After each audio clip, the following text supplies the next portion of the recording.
Welcome to Modern Anarchy, the podcast exploring sex, relationships, and liberation.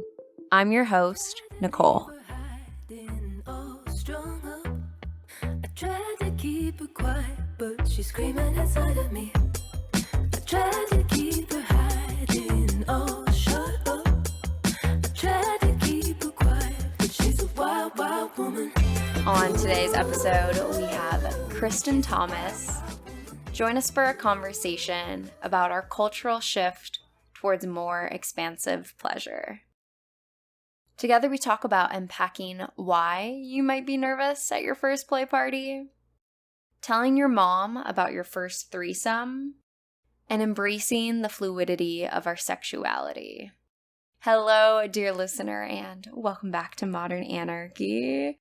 I am so excited to see a world where we are having more options. To assume that billions of people are all going to fit into one relationship structure is absurd. So we are stepping into a world where more options are available. And part of that, though, is deconstructing the scripts of what we've been told around sexuality and relationships. But it's so exciting to see younger generations doing this, all of the literature that is out there. And for me, I just got to go to my first poly wedding in my community this weekend and saw such a beautiful ceremony where other partners were incorporated into the experience. I mean, it's just so exciting to see that we are creating space for more options in terms of our relationships, so that we all can find the relationship practice that brings us the most pleasure. And it's really interesting when I do look at the data across the board generally. When you look at monogamy and non-monogamy, relationship satisfaction is about the same. So we are rewriting the cultural scripts to understand that both relationship structures are going to produce satisfying relationships. The one part that is different is that non-monogamous folks often report higher levels of sexual satisfaction than monogamous folks. And the data doesn't stop there. What gets even more interesting is that non-monogamy is an umbrella, right? There are different types of non-monogamy. You could be a swinger, you could have an open relationship, you could be poly, right? So let's break down the data. So swingers had higher levels of sexual satisfaction than monogamous folks. But swingers' overall relationship satisfaction was similar to monogamous folks. Now, open relationships, their sexual satisfaction was similar to monogamy. Very interesting, right? And open relationships overall, their relationship satisfaction was lower than monogamous folks.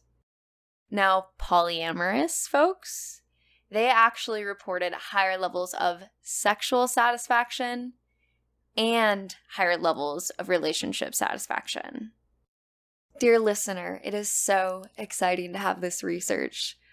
Obviously, as someone who practices polyamory and relationship anarchy, I'm definitely delighted in my bias to hear that polyamorous folks are reporting higher levels of sexual satisfaction and overall relationship satisfaction than monogamy, right? That's really justifying to see as someone who is constantly moving through the world where people are presuming that my relationship structures never work, that we have attachment issues. I mean, the list goes on. So it's so validating to see this research.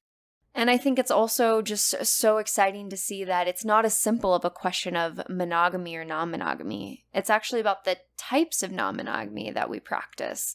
So I'm just really excited as a researcher. I feel like this is the bubblings of so much research that is about to happen, right? Where are my relationship anarchists on here? Are they reporting higher levels of sexual and relationship satisfaction? I'm definitely curious, and I think it's really important that regardless of which relationship model you choose to practice, follow your pleasure, dear listener.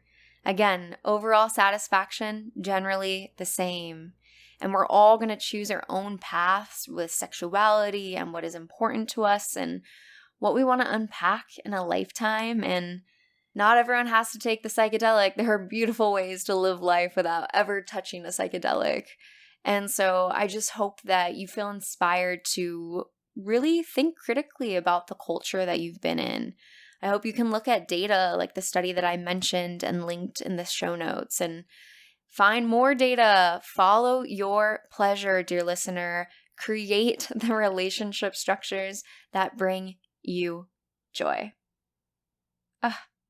It's so exciting to be here with you, dear listener, and to get to spend my life examining the research and bringing it to you and having these really fun, meaningful conversations like I did with today's guest.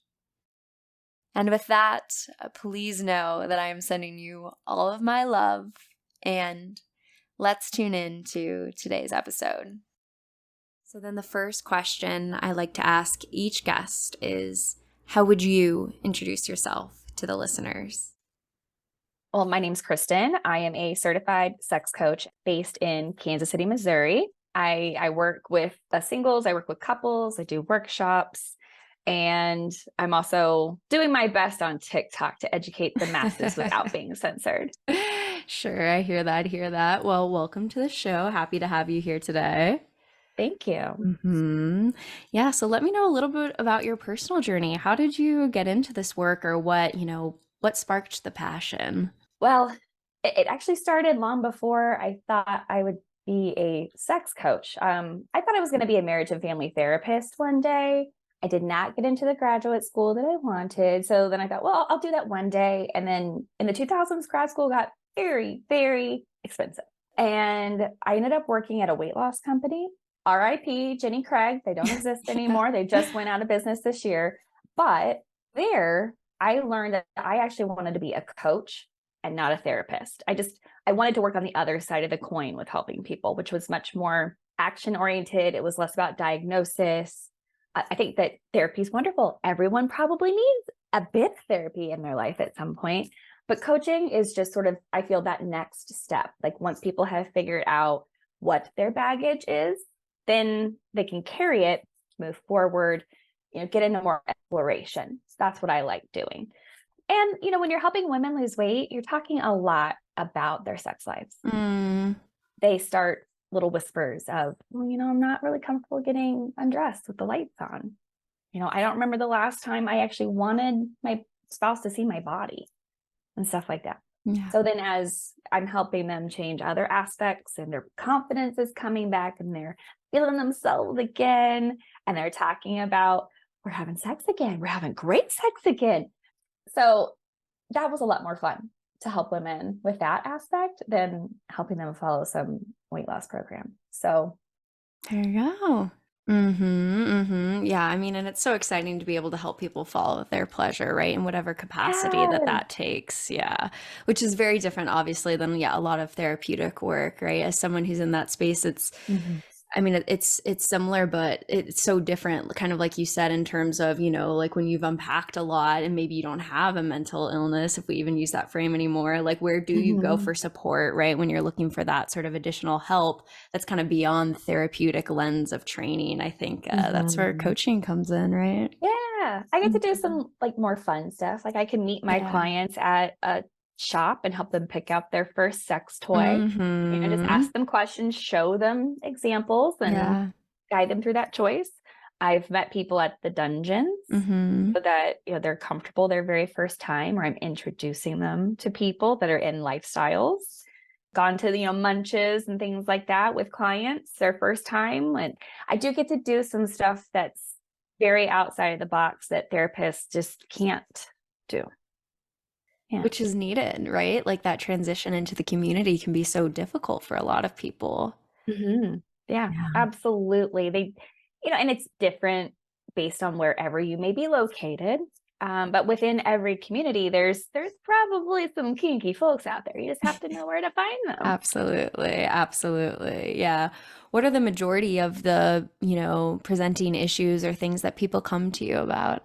a lot of people, I mean, I'm in the Midwest, so I do get a lot of people who came from a very religious background. Yeah. And if some of them do understand that religious upbringing is having an influence over how accepting they can be of their desires and of pleasure. Mm-hmm. And sometimes they have no clue that there's a connection between the two. Like they've logicked their way out of church and religion.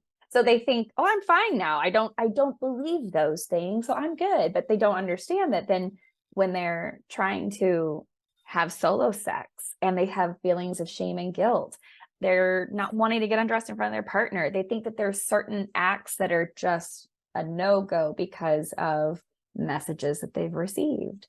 So I like helping people make that tie and work through a bit more of the deconstruction. A lot of that purity culture stuff. There's also like a lot of mismatched libidos. Sure. You know, I just did a TikTok video talking about stuff with Thanksgiving, and it was a bit of a joke, but it has started a lot of discourse about the mental load and how willing, especially in heterosexual relationships, women are to get a little sexy and get a little naughty when they see their spouse doing the things around the holidays that they don't need to be asked to do, like that they're just participating in making holiday magic. They're participating in kin keeping. They, plan without us delegating. That's really hot. Okay.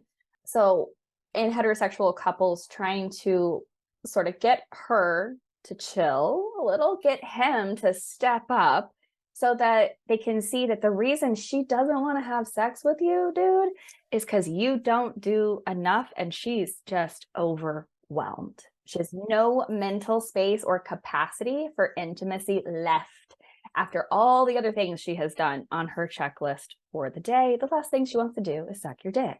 Yeah. That's so hard for me though, because that feels like the bare minimum, right? Like that, I don't know. Like I know, right? I know. Like, I'm with you. I'm with you. It's oh like God. no marriage is ever saved Yeah. by doing more dishes. Yeah. I'm 100% will say that.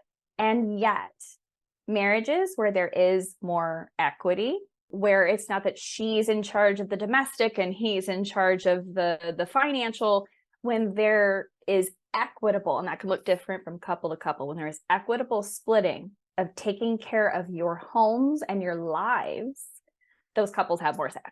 Mm-hmm. Plain and simple. Yeah, totally. Yeah, which is good. I've heard it's also done the opposite too, right? Where it like in some sort of ways, because of the like social conditioning around like men, who they are, when you start to equal it out, it can also like decrease the libido though, because we're no longer playing into these cultural scripts that have been so conditioned into us, right? When you start to take that away, it can, I think it's great, right? To obviously get more equitable, but at the same time, it's like the same ways that, it's good to see men cry, right? But then when you do, you have to also deconstruct how like, oh, that still makes them a strong, powerful man, right?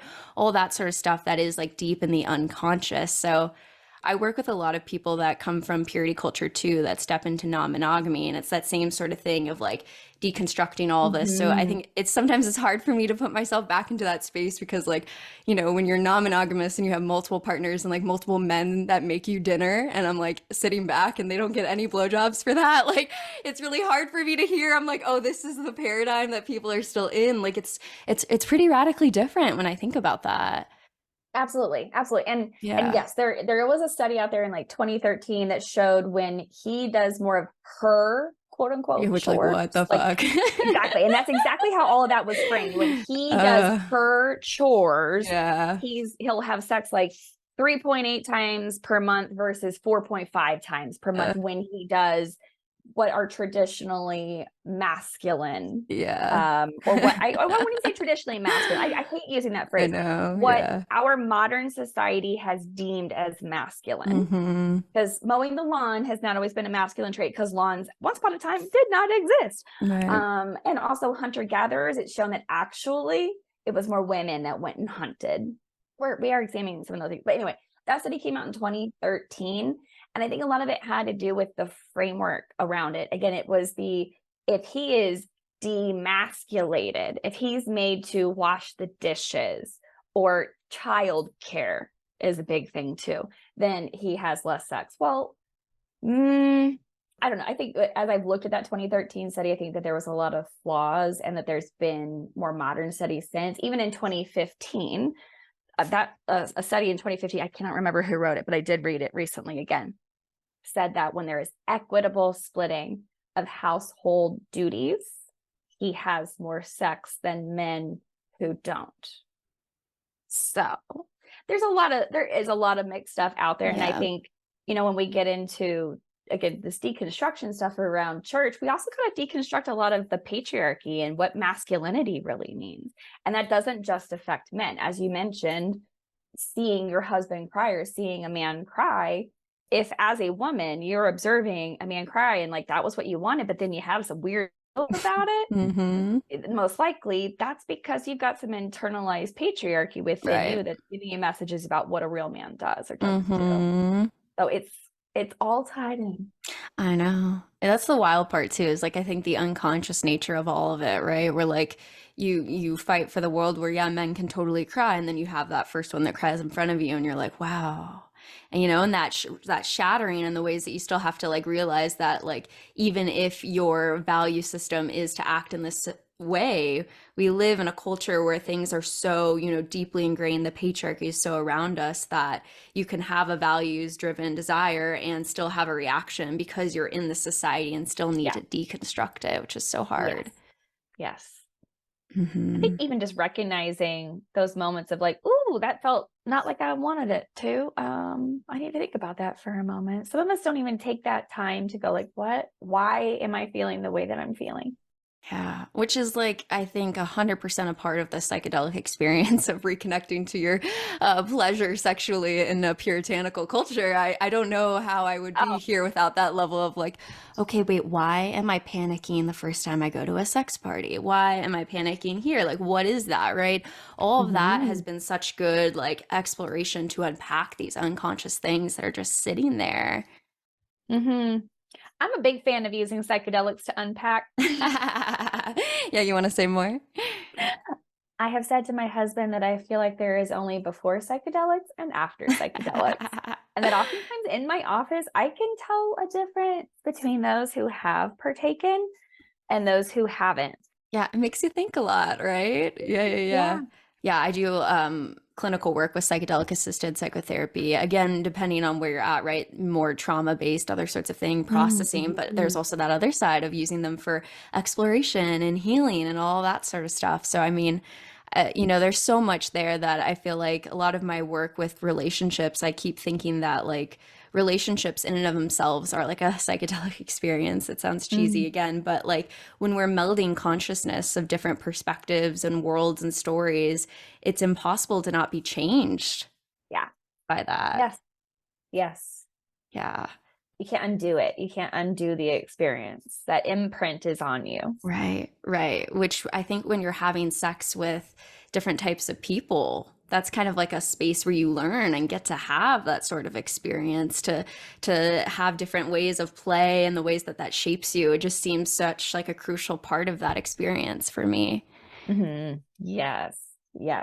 There's so much to be learned about yourself when you're having especially open sexual experiences with other people, and within like the open community, ethical non-monogamous community. I think that's one of the more beautiful aspects of what the people get from it. I hadn't had someone touch me like this, or I hadn't had someone approach me in this manner and ask me these things and really try to understand my body and what pleasure means to me and how I move and how to really like get those erotic juices flowing. If only the monogamous people would give it a try. I mean, like they might see like the breadth of experiences that are available out there. But there's ways to get some great stuff into your marriage no matter what. Totally. I know the monogamous people always think that I'm trying to convince them to open their marriage. I'm like, I'm not. I'm really not.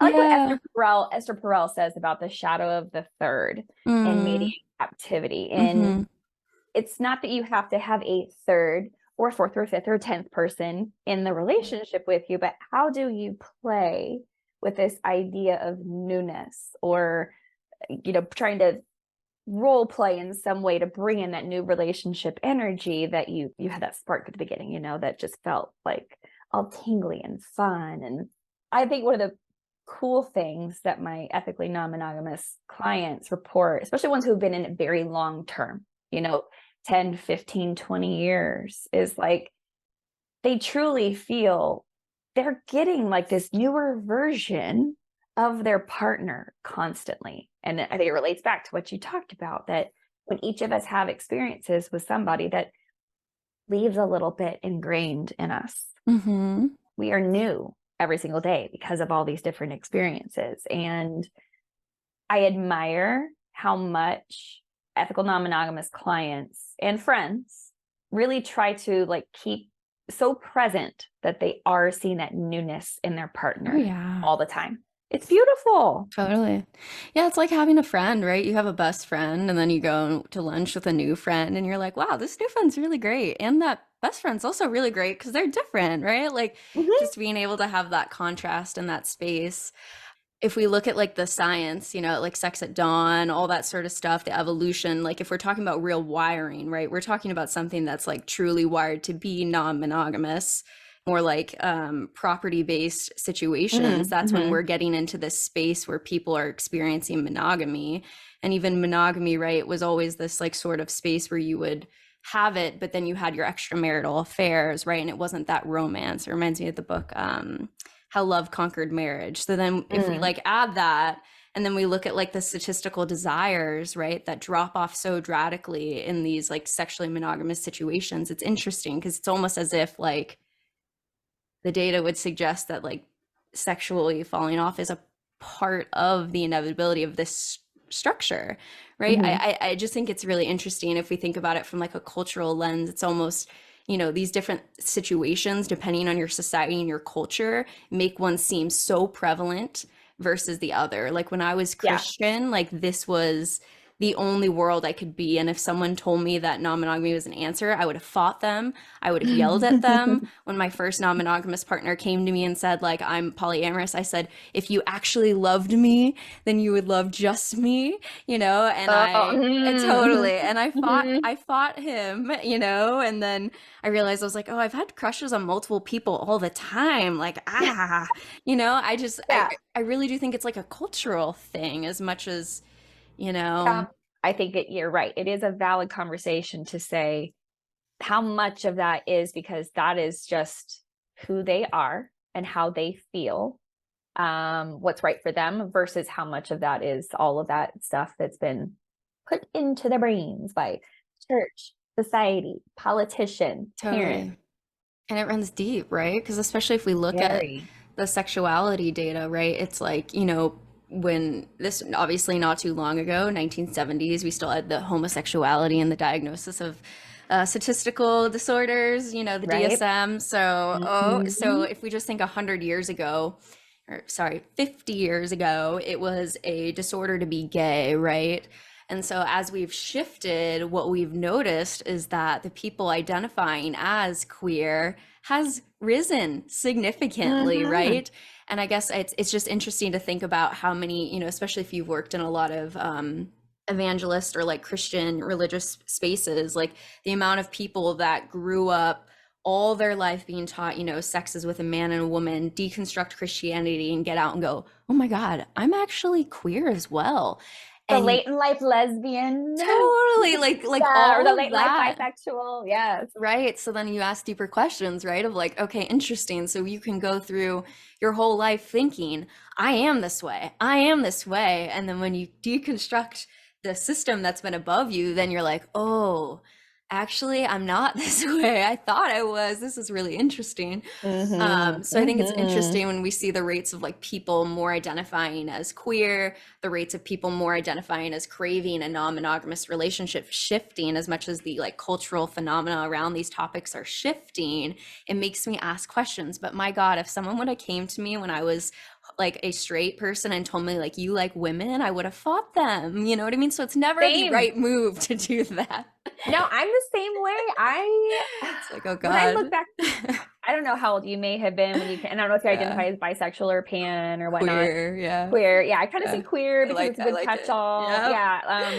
I'm trying less and less to say bisexual, because there's some people who are not binary and people who are like trans experience, different things. And I'm like, oh, well, I do. Yeah. Okay. So yeah, queer it is. Yep. But I first came out as bisexual. Really, it wasn't until 2017 when I went to my first SAR. Have you been to a SAR? No, what's up? Sexual attitude, readjustment. Okay, yeah, I've heard of these. Sexual attitude readjustment, reassessment. Yeah. Because it really is just bombarding you with images, stories, panels, people with different experiences. Yeah. And it's your job when you're in a SAR, which is led by sex coaches, sex therapists, clinicians, stuff like that. Their job is to challenge you and to see like what makes you feel like, ooh, I don't like that. And you lean back, you know, or you turn away, you close your eyes, you look down, versus what do you go like, oh, okay. And like you lean forward, or you're taking notes, or you have questions, because you should not be working with populations that are doing the things that you see if you have like a fundamental ick with it. So it is more of like, also check in with that ick. Where is that ick come from? What's it stemming from? And it was there that I was just like, you know, I'm not straight. I'm not straight. I am not straight. Yeah. I need to go home and I need to be transparent about this. I've never been with a woman. I've thought about it. I've fantasized about it. Watched a lot of lesbian porn. Yeah. But I had still been like, it's just, I'm not watching lesbian porn because of the lesbians. I'm just watching it because I like to, you know, get eaten out like the way they do it versus the way they show a lot of men doing it in porn. Totally. Amen to that. Right? Anyway, but yeah, I came home in 2017 and had to start, you know, changing how I presented, changing how I identified. Although I found out just about 6 months ago in talking to my mom that what I thought was my coming out story to her, she thought I was just kidding. What happened? I played a podcast for her where I was talking about planning my first threesome. Yeah. And I talk about it. I'm driving the car. Mom's trapped in it. I put the podcast on. It's that section and I'm just kind of like looking at her, waiting for her reaction. And she's just being very chill about it. And all of a sudden she reaches over and she hits the power button. She's like, I have a question. Yeah. Like, okay. She's like, so you and him had before? I was like, yes, I had been with him before. He's now married. She'd been with women before. I had not. So it was a great opportunity. She's like, so you and her? I'm like, yeah. She's like, okay. And then she pushed the power button and just started listening again. And I'm like, what about? She's like, I thought you were just doing it for the podcast. I was like, oh. It's hard for her to comprehend, huh? Yeah. And I was like, no, Mom, I like girls. She's not the only girl I've been with. In fact, I had coffee with her a couple of weeks ago. She's doing great. We're not like looking to hook up or anything. She's just a friend now. She's like, okay. Yeah. And I'm like, I have multiple former lovers that I am friends with. Right. In fact, I think if I ran for office, most of my former lovers would probably vote for me. Right. So yeah, it's so hard when she comes from a whole different generation though, right? Where like anything of that caliber was truly thought of as like you should be sent to an asylum for that desire. Right. Like, you know, so our parents have a real hard time hearing that, you know, which is I think pointing back to what these questions were asking about, like Wired and stuff. You know, we got to ask deeper questions about how many people were gay before and didn't know it because of the conditioning. When we look at the children that are coming out at like 12 being like, yeah, I'm queer and I'm this, you know, they don't have any of the context that older generation had to even have this shame and the stigma. And I think that's why we're also seeing such a rise in non-monogamous desires. Like the rates are really high for younger folks. So I think we're in the middle of this large cultural shift, which like, let's just think about the fact that like, I was watching a Dan Savage and Esther Perel talk about non-monogamy and monogamy 7 years ago. And, you know, they did their Q&A and some people were like, is porn cheating? Which like, fair question maybe 7 years ago. I think these days, and it obviously is within certain cultures, right? I think that's the biggest thing I always try to remember is that like sex is 100% cultural. In some cultures, porn is 100% cheating. In a lot of people who have stepped away from like religious and other sort of cultural frameworks like that, porn is mental health.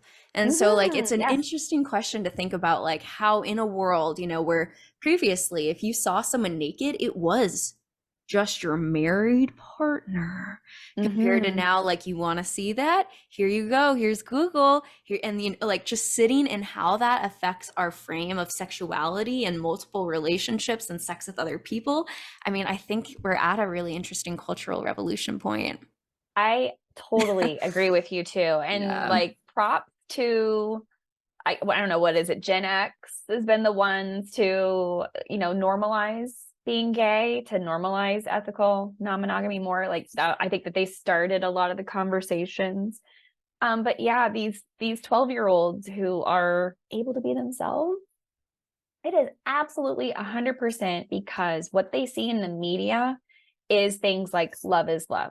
They get these overwhelming messages of be who you are, that, when I was a teen, what I heard was stories like Matthew Shepard being murdered, Boys Don't Cry with Hilary Swank. That kind of stuff was what was very prevalent. It was talking about, gay people get murdered. You're not going to be happy. You're going to have mental issues if you try to go down this route. Right. And I am so thankful that the messaging has shifted. Yeah. Have you read the All or Nothing Marriage? Mm-mm. Oh, yeah. I don't know. I mean, I got a lot from it. It's from this researcher at Northwestern that did a lot of like data on marriage and happiness and stuff, which was really fascinating. There's a lot to glean from that. Mostly what I took away from it was also just that, like, we have that marriage rate of divorce rate of 50%, but it varies so drastically based on your socioeconomic status, right? And education and all of that. But, you have this whole like 300-page book, whatever, and none of it talks about sex. Except for I know, right? Because apparently that's not an important part of the book about marriage and no talk about sex. Okay. I was like, okay. And then once I did get into it, it was there was a little bit where it was like, your marriage is great. You've gone to therapy. You've done all the things, and sex is still boring. Do you live a life of celibacy? Do you just deal with subpar sex? And then it kept going. It was like, some people who, quote unquote, do not have moral or religious obligations explore non-monogamy. It can bring up, I know, right? I dropped my jaw at it too. I was like, whoa. And then it was like, it brings up unbearable experiences of emotion and difficulty with jealousy, blah, blah, blah, blah, blah, blah. Kind of like that same paradigm of the gay, right? Oh, they're miserable, all that. And I'm like, you know what? It has brought up difficult feelings of jealousy, but like, where's the discussion of my pleasure? That is huge. You know what I mean? I'm like, wow. Well, and also, it's not that jealousy doesn't exist in monogamous relationships. It's not that ethically non-monogamous or open relationships are the only ones that experience jealousy. In fact, studies show that monogamous people have higher levels of jealousy. Yes, it does. Yes, it does. So, yeah, and the whole moral compass thing, like, that just also goes back to the root of religious people believe that if you don't have religion in your life, you have no moral compass. There's like, what could you possibly draw your moral compass from if it's not from a book? One book, their book. Yeah. Deep breath on that one. I know. So I've always really looked at the intersection of religion, politics, and human sexuality as I've been in this. And so I am writing a book about the intersection of those three, and about how well-meaning white Christian parents can really fuck us up. Oh, yeah. Because they're putting all these messages into us about you're damaged goods if you have sex before you're married. Right? Like, how many girls went through the duct tape experiment, or the chewed gum conversation? Yeah, in church? I did. Yep. Yep. Oh man, my purity pledge night was kind of traumatic.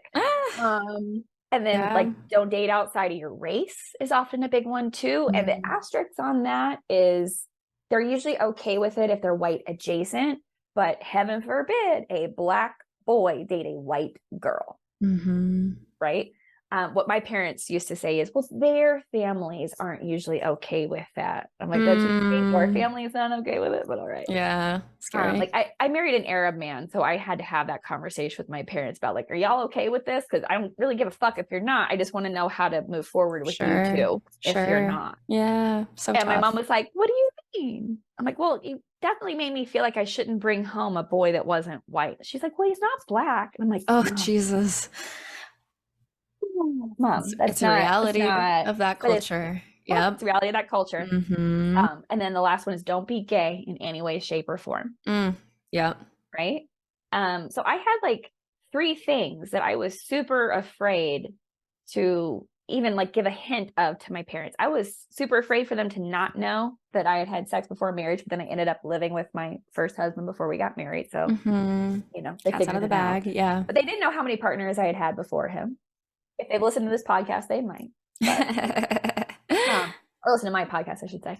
And then I actually did not date outside my race before my second husband because I was afraid of the consequences. More of like, I was afraid of, I didn't want to be ostracized. I didn't want to deal with all the bullshit that would have come along with dating someone that wasn't white, or at least my perception of what I would have to deal with. Of course, some of those could totally be stories that I was telling myself. But they were stories I was telling myself because of the context that I saw from them. When my older cousin dated a Mexican guy and I heard the things that my Nana and my uncles said about her that were horrible, I just wanted to avoid it. And I certainly did not reveal until I was 37 before I even figured out for myself. But then I was like 38 before I revealed it to my parents. Again, I think it's funny. My mom thought it was a joke, but yeah, I think they have figured it out now. Right. Yeah. It's so sad, right? It's horrific, right? And it's just so sad that there's still people living in that space, and that, you know, that's an important reason why your book will speak to the people in that space, right? I released an episode with Dr. Rachel Smith, who runs a lot of purity culture recovery groups, and she was talking to me just about the ways that, you know, purity culture, like, you know, we danced around the word of like grooms you for sexual violence, right? Just because of the ways that you don't get conversations about your autonomy and communication, et cetera, et cetera, et cetera. And she was talking about how some of the research showed that people who have experienced purity culture show the same symptoms of children who have experienced childhood sexual abuse, right? And so I think it's an interesting— Not shocked. I know, right? And so like someone who's a therapist, right, then the question of working with people in that space, it's really tricky because, you know, a lot of my work then is to not make sure that I don't step over cultural boundaries, right, and respect everybody's cultural space, particularly within that power dynamic. But it's so fascinating how, you know, when you hear about some of these cultural dynamics, like some of the ones you were just talking about, or this piece here, and you show how it is racist, how it causes direct harm and trauma, it gets really hard to just sit there and be like, okay, that's fine. But obviously, the reality is that even if it is wrong, you know, working with those people or supporting those people, it isn't coming up to them and being like, hey, you're this, right? Like, that's not how we change hearts and minds. Exactly. You know? So it's like, we ask a lot of questions. We provide a lot of resources. We guide, we channel. But like, have you seen Shiny Happy People? I think so. I think I have. Is that the Duggars? Yes. Fuck. Yes. Jesus. So, you know, you're talking about that with Rachel, but I'm thinking about, I am not excusing what Josh Duggar did to his siblings or to any other girls out there. I 100% say that it's because of the context he was raised in with purity culture, because that young man and his siblings were not given any information about, you know, these are our bodies. One day, here's what you'll do. Like, when there's an absence of information, or simply told, wait till you're married, like, kids explore bodies. That's just what they do. It's like 3 years old. Yep. And when they're not given context about safety, boundaries, consent, all that stuff, then how can they say no to something that they don't know what they're saying no to? How can they go tell an adult about something that's happening when they don't understand what's happening? Yeah. Yeah. And I mean, yeah, the patriarchy hurts everybody, right? The people Yep. who cause, sexual violence and rape, they're hurting under the system and causing further perpetuation of that harm, right? So, I mean, yeah, all of that is important conversations here, which I can imagine then was part of maybe what made talking about the threesome tricky with your mom. Was she more open to the threesome dynamic than the queerness dynamic? I think that she was probably, Yep. because there is Funny. also, especially in this kind of American culture, there is, I think, a view for most people, not most people, but a lot of people, that a threesome is just sort of like a fun time, but it doesn't modify your sexual identity, or your orientation. Straight girls can participate in threesomes, stuff like that. And I think that plays out too in the idea of husbands are often okay with a threesome with two women, but the idea of a threesome with a woman and another man, they're not okay with. They wouldn't want to share their wife with another man, but they're fine sharing themselves or their wives with another woman, because they don't view having sex with a woman as real sex when it's girl on girl. Yeah. Not threatening to their possession. Right? It's only threatening to their position when another penis is put into that body. Because I own my wife and her sexuality. Yeah, and that other woman is not a threat to them, right? It's not a threat to the structure of their relationship or anything. So, yeah, I'm sure that I'm sure that I even subconsciously viewed it at the time as, well, this is just kind of like dipping my foot in the pond, just barely getting in there. And I'm just showing, like, look, I'm just, I don't know. Part of it is I'm a little mischievous. I'm an only child, and I am a little bit of a mischief maker. So I think my mom thought I was just trying to like kick the hornet's nest and get a reaction. Yeah, for sure. I do like to poke the bear sometimes. So I don't blame her for thinking that that's all I was doing. But I say what I mean, and I mean what I say, even when I am poking the bear. Totally. And it takes a lot to deconstruct how purity culture affected that, right? When you grow up in this world where you're going to have sex with one person for your entire life. Okay, maybe we disagree with that. Now we're like, okay, I'm going to have sex with one partner at a time for the rest of my life. Okay. And then you do that. And then you're like, what if there's another? But that takes a whole level of deconstruction. Like, oh, I could actually have sex with two people. Okay, well, maybe I could just have sex and it's just play. And now we're swinging and that's fine.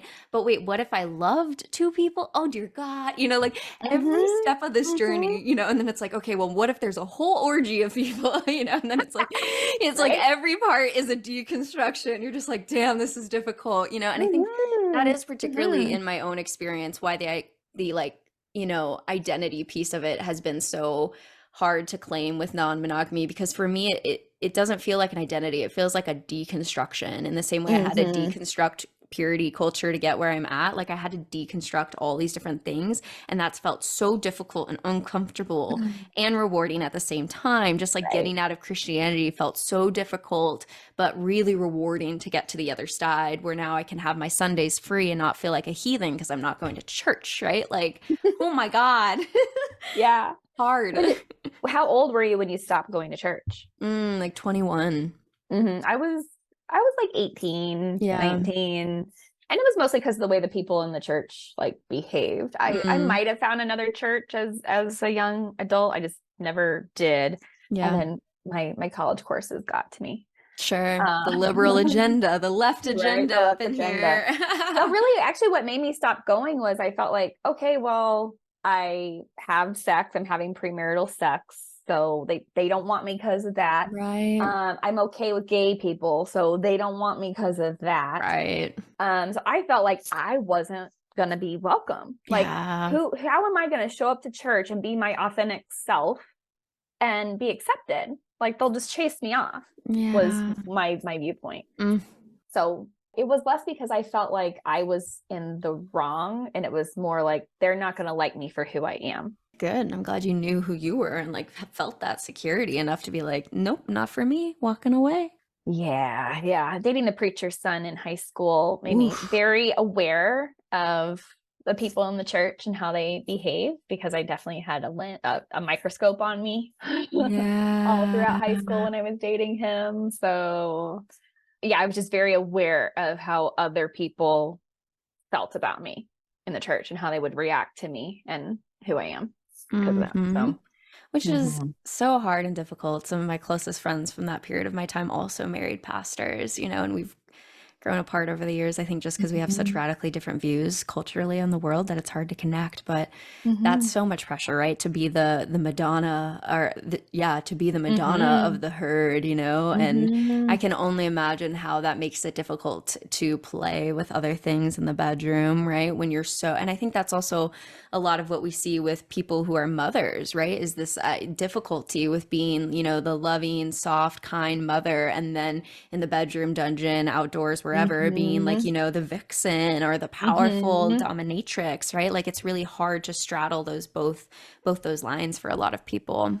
Absolutely. I think something that can be helpful in those times is trying to like really get into a persona mindset, understanding that like you contain multitudes. Oh, yes, right? You can be the person at work, and then this other person at home, and then this other person in the bedroom, and this other person with your friends. It's not that you're being fake. You can still show up as yourself. You're just going to show up as like modified versions of yourself, sort of like role playing. You're still that person, but you're going to role play just a smidge. And especially for mothers, like at the end of the day, that is a huge struggle for a lot of them, of like, let me leave my mom cap outside the bedroom, and now let me go be a dirty little girl, or whatever you may like to be called. That shift of what do you need to do for like 5 to 10 minutes to try to compartmentalize a bit? What are the things, the systems you need to put in place? Like, oh my God, Nicole, the number of times I have talked to parents who they're like, well, my kids interrupt us. And I'm like, cool, where's the lock on your door? And they're like, lock the door? I'm like, yeah, lock the door. They're like, but I'm like, lock the fucking door. It's not that hard. Like, if you need to have a conversation with your 7-year-old about like, hey, I know that you like to come into mom and dad's room, and there's absolutely times where you can do that, but there are also times where mom and dad just need some mom and dad time, or mom and mom, or dad and dad, whatever it may be. Right. Parents need parents time. Sure. So guess what, little guy? The door's going to be locked sometimes, and when it's locked, that means, like, come back in like 30 minutes, come back in 20 minutes. If it's an emergency, you can certainly knock, whatever. But I get that parents are also afraid of giving their kids too much information, or grossing their kids out, or scarring them for life. But I'm sure you've seen this in your practice too. The kids who grew up to be adults that knew that their parents had a sexual connection, they saw physical intimacy, whether that was hand holding, hugs. Yes, they like to say like, oh, it was so gross. But those people have way healthier attitudes towards their own sexuality, other people's sexuality. It's the ones who are like, my parents, we didn't talk about sex. I don't think that my parents ever had sex except to make me. Those are the ones that seem to really struggle. Do you notice that too? I mean, it's the same. Let's go to purity culture, right? Don't talk about it. Don't do it. Don't do that. What happens when you get to that frame, And again, like we were talking about, just the trauma symptoms of something like that, right? So it's all that question of, like, what does age appropriate developmental education look like? And we just, in our country particularly, have never had that conversation. There's a lot of good work out there, right? But yes, 100%. And I think when we're talking about these things, it's so hard for me to not also think about the larger like scale version of this, where it's like, oh yeah, like living in, monogamy, do it, great. But living in a nuclear family where you don't have the whole community to say, hey, watch my kids for 30 minutes so we can go have pleasure. Like, part of this is also the structures, right? Of living in these like deep silos where we're asking people to parent, run this whole household and multiple jobs to be able to feed and have insurance to survive. Because, provided healthcare would be too absurd in this country, Oh, you know? God. So you're just like, you're like, oh, okay. So part of it's not even monogamy, right? Like part of it is just like this larger structure where like raising kids is not meant to be this way. It is Yeah. not meant to be a single person household. And how Yeah. I just can't even imagine if we could have, these are research things I'd love to see, like monogamous couples where kids are spread out in community, right? Like how would that change their Like grandma sex and life? grandpa live next door, or aunt and Totally. uncle live across the street, or Yeah. yes, absolutely. Data Absolutely. I want. I'm with you. I'm with you on that. I I also think of a story I found out about my grandparents. Interesting. My mom's parents, they had 5 children, my mom being the oldest. My aunt told me last year that she started joking about the Sunday afternoon nap time. And I was like, Oh. what are you talking about? Apparently, after church, they'd have the family meal, and then they'd put all the kids down for an after, like they'd wear them out at church, running around Sunday school and stuff. They get them home, put them down for a nap, and that was grandma and grandpa's time to go bang. The So Sunday they ritual. at minimum had their Sunday afternoon ritual.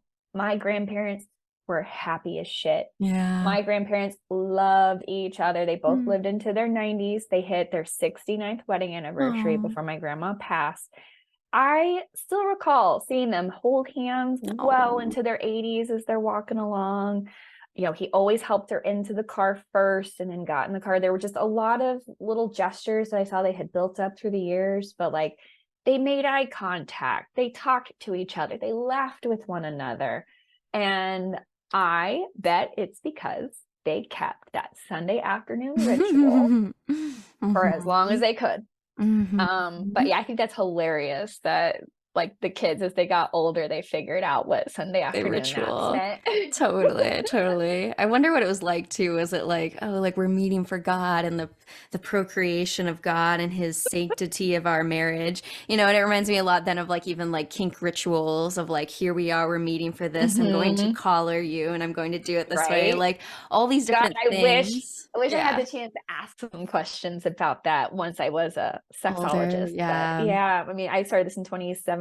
Or like I go in 2018, and she passed in 20, but she was proud of me for starting this business. Oh, I asked her, cute. like, "Are you going to tell people I'm becoming a sex coach?" She was like, "Yeah, Yeah. sure." She was a farmer. I love My that. grandparents were farmers, so they were very open about like the cycle of life, Yeah. and sex is normal. And my grandma made more sex jokes than any old lady I'd ever like met in my life.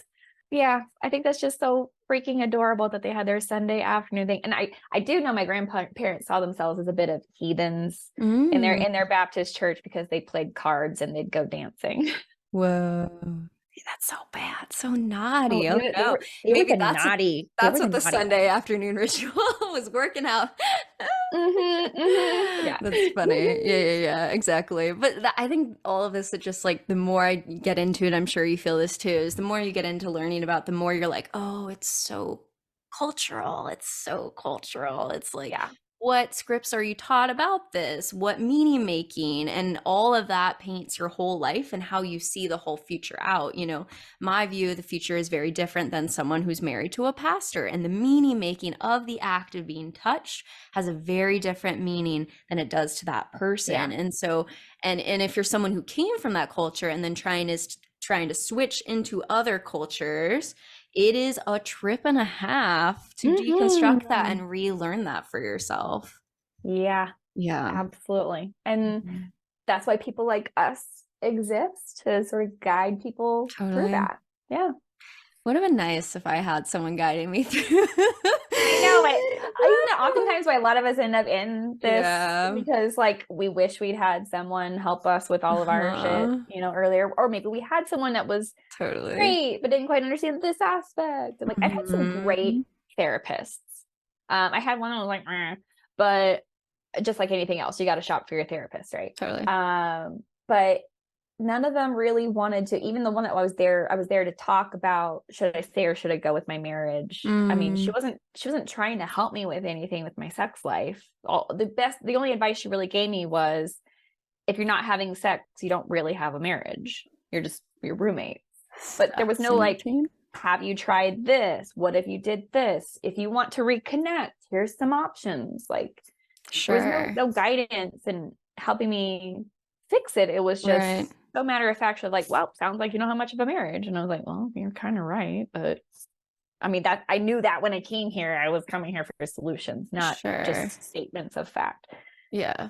And even like, what about asexual marriages? What about like getting off the Right. relationship escalator and marrying a friend, right? Like that therapist came in to tell Mhm. you a truth where I'd be like, marriage takes on very different forms. It's a legal commitment that you've taken on. It doesn't always mean love. It doesn't have to mean like it's just like, Yeah. whoa, like do you see, like she came in to tell you what is what.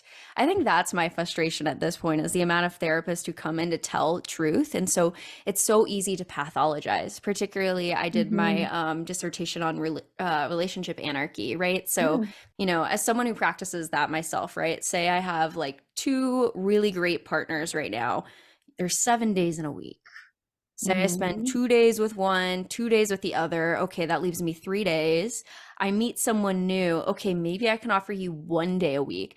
That person or that therapist, the therapist of that person would be like, wow, that relationship anarchist is only offering you 1 day. They clearly have an avoidant attachment. Something is wrong with them. They don't really know what love is. They should come see me because they Mhm. probably have trauma. And it's like, no, no, no, no, no, no, no. You don't understand how deeply connected I am, actually, Yeah. through multiple people. But because that therapist comes from a lens where they've never even maybe heard the word relationship anarchy, Mhm. because it Mhm. doesn't fit into that mononormative lens, they're immediately like, diagnosis. It's, Mhm. oh my God, I'm gonna die in this Yeah. field. Yeah. I've had that thought too about like, God, if my husband and I ever ended up in therapy, we would absolutely have to find a Yes. therapist that really gets all this. And there are more and more therapists out there Right, that sure. understand this. Absolutely.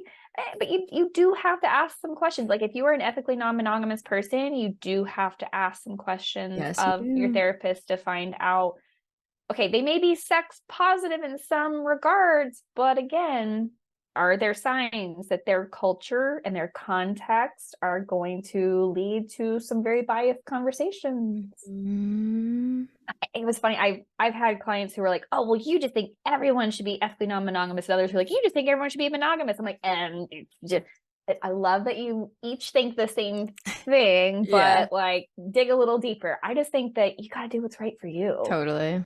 And I've had people come into my office who are trying to decide, you know, should we do an open relationship?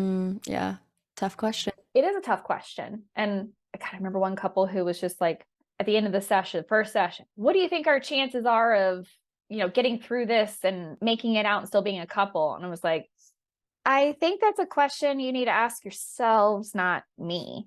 One, I don't have, that thought didn't even enter my mind. Like I Right, wasn't judging at the end of the session, I think these two are going to make it, or I think these right. two are going to break up. That's not the question. Take a second to sit back and go, are you willing to be open enough to the conversations that are really going to happen in here? Because the reality is at the end of this, you may not be a couple. Mm-hmm. You may decide that one of you wants one thing and one of you wants something else. Yeah. And those things just aren't compatible for remaining in a relationship. You Mm-hmm. may figure things out and say, like, yeah, we are on the same page, but like this is an open-ended process. And this process is Mm-hmm. about exploring how you feel and what you think. And so, like, I'm not going into this thinking about that question at all. Mm-hmm. Yeah, totally. And there's going to be grief either way. That's usually what I say to people, Mm-hmm. right? Is like if you go down this path, there'll be grief of not knowing the other. And if you choose the other path, there'll be grief of not knowing the other. So there's going to be grief and Mm-hmm. like, my God, you're going to change. You're going to be a whole different Mm-hmm. person because when you say that couple does go out and do that, you incorporate other people. The second you have another sexual romantic lover, you now have two.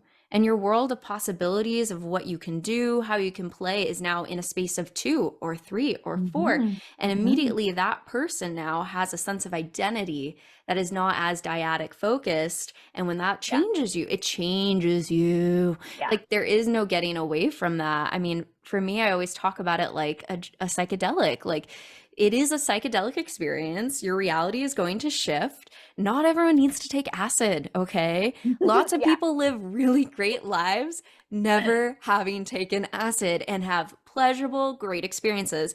A lot of us have taken it and been like, wow, that's really great. I want more. There was a challenging part there, but I think I learned a lot and I think I'm going to keep taking, so it's like, but like no matter which way you go, it's a whole different path and you'll experience joy on both sides, just very different experiences of it all, right? It's just yeah, absolutely.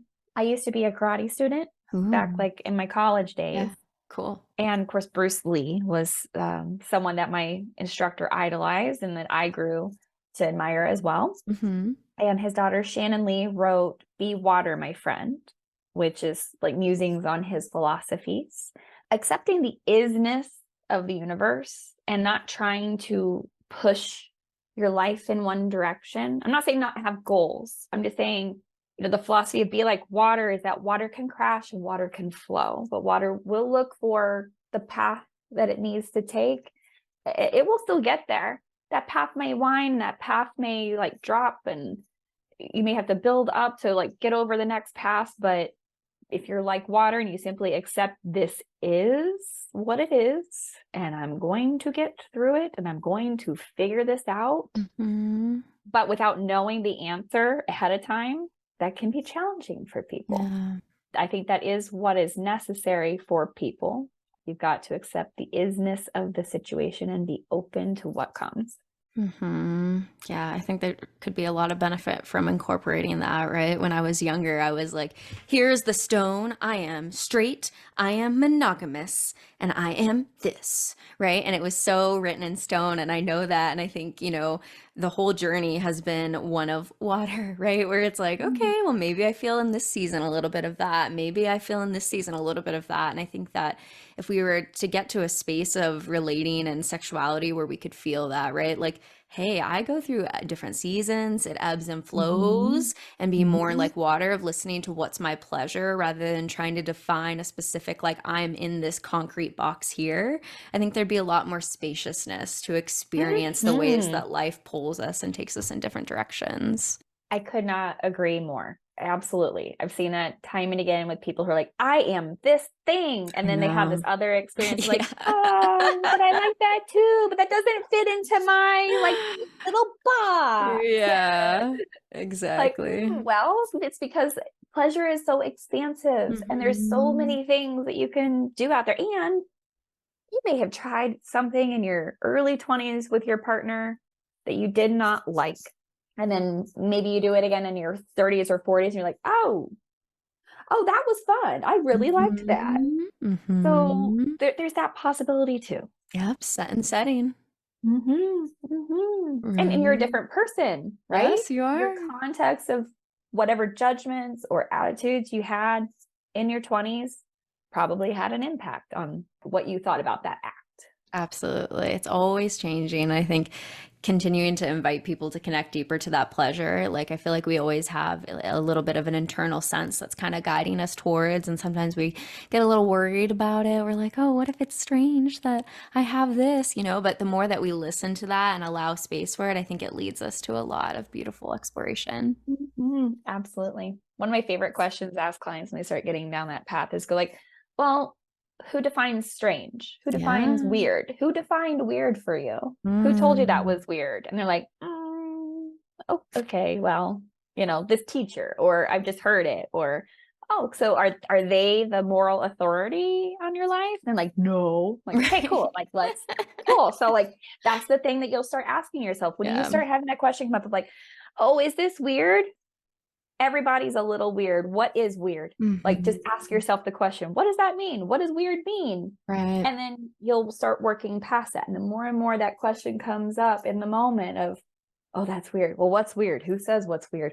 You just work past it. And eventually you'll stop asking yourself, is this weird for me to like this? And I appreciate the ways you talk about that coming up again and again, because I think some people think like, oh, cool, I've unlocked this knowledge that it's not me, it's the systems, right? But oh, it keeps coming up. I do this and then it comes up again. Oh, I do this and it comes up, But like mindfulness, the more that you create space with that, the longer those thoughts, it starts to spread out so that, maybe you start to go weeks or months without feeling any sort of internal judgment about yourself. But those first couple days, maybe even years of non-monogamy, you know what I mean? Like that thought comes up a lot. So it's a journey of practice, right? Yeah. It is.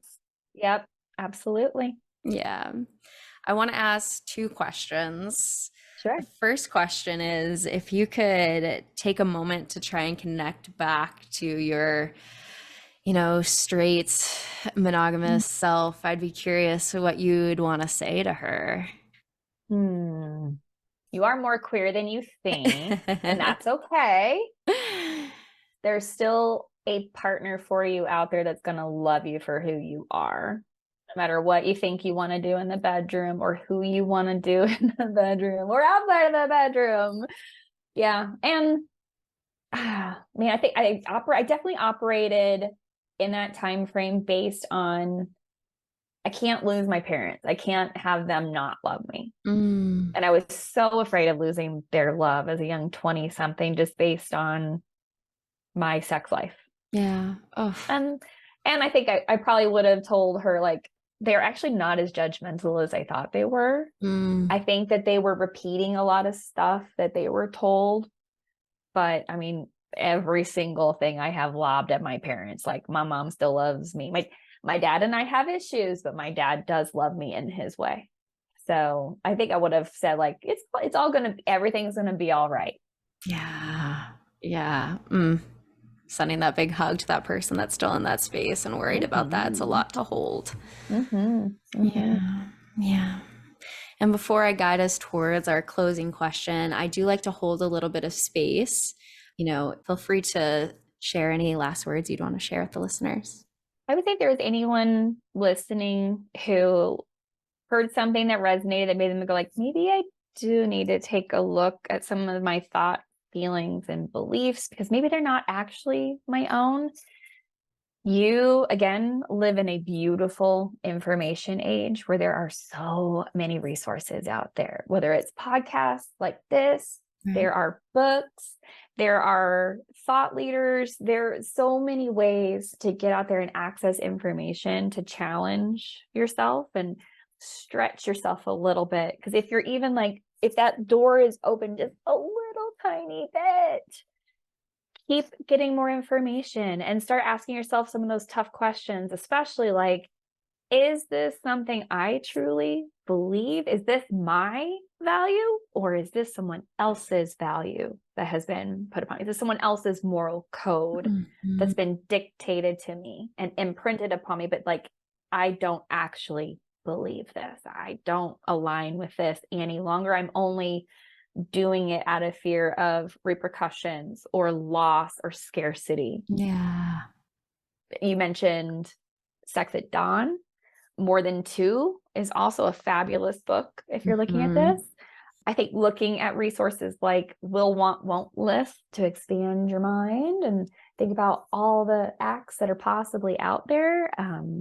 There's little online quizzes like BDSM.org. You can get a little assessment of where you fall for submission, domination, little play, all the things. And there's also forums out there, whether it's Reddit, you can get on FetLife, you can ask people questions. You can also get out there and watch, explore, voyeur. You don't have to do anything. You can watch a lot of stuff. Porn is okay. Like, get out there and immerse yourself in stuff that has to do with sex and pleasure and desire, and just see what bubbles up to the surface for you. Some really good journal prompts in there, some good resources, right? Welcome to the rabbit hole of pleasure. Yes. Pleasure is your birthright. Yes, it is. So get out there and claim it. So if you feel good, then I feel like that was a great closing message for the listeners. I'll guide us towards our closing question. Okay, great.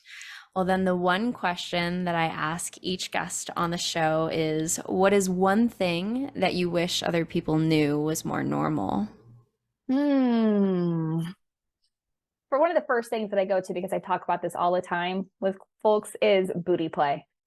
Men, your sexuality is not in question if you enjoy having your butt played with. We all have an anus. All of us can derive some form of pleasure from it. Doesn't mean all of us will, but it just, a lot of times helping people overcome the messaging, the stigma that comes with anal play, especially for men when they're like, I think, I'm going to be accused of being gay. Or I actually have had clients sit in office and say, my ex thought that I was gay because I wanted to try pegging. So I think that there's two things there, right? We've got to, especially in heterosexual relationships with that, we've got to challenge, men. It doesn't say anything about you, but also women. It does not mean that your spouse is gay if they like anal play. And what if they did? Whoa. What if they did? And what if they did? Right? Yeah. Right? Exactly. Yeah. So I think that I would try to normalize all of us have an anus. All of us have a lot of nerve endings around there. All of us can experience pleasure, and it has nothing to do with our orientation. I feel like that hits on maybe the running theme of our conversation is like the multiple ways that society, the various narratives construct what we're able to play with and enjoy or not, right? If you do butt play, it means XYZ. It's like, whoa. Right? Who said that? Who said that? Right? And then like, let's also look at that. Like, why would it be okay for women to experience anal pleasure, but it's not okay for men to experience anal pleasure? Like, it just make it make sense. Which is why your work is so powerful. Conversations like this, right, where we can talk about like normalizing that people enjoy anus play. Wow, what an idea. You know what I mean? Yeah. But like truly, I believe in the like political work of this, in that like, all of that mental time for something that feels good to be up in here going, oh my God, oh my God, oh my God, oh my God, oh my God, oh my God, right? Like if we could just take away that shame, do you know what kind of emotional and mental space that creates for other things in the world? A lot. Bingo. Yes. You got it. Yeah. It was such a pleasure to have you on the podcast today. Thank you. Thank you so much for having me. Yeah. Where do you want to plug for people who want to learn from you, connect with you, and where do you want to send them? My coaching business is called Open the Doors Coaching. So you can find me at openthedoorscoaching.com. My biggest social media platform at this time is TikTok, which you can find me at Coach Kristen, which is Kristen. And I also have a podcast called Keep Them Coming. And I also have a monthly sex and relationship column in The Pitch. It's our local alternative newspaper here in Kansas City, and also called Keep Them Coming. Cool. Well, it was such a pleasure to have you on the show today. So thank you for joining us. Thank you so much. Yeah. And thank you for hosting the show. I admire, fellow sexologists, people who are out there trying to do this great work of educating people and destigmatizing pleasure. So thank you. If you enjoyed today's episode, then leave us a 5-star review wherever you listen to your podcast. And head on over to modernanarchypodcast.com to get resources and learn more about all the things we talked about on today's episode. I want to thank you for tuning in, and I will see you all next week.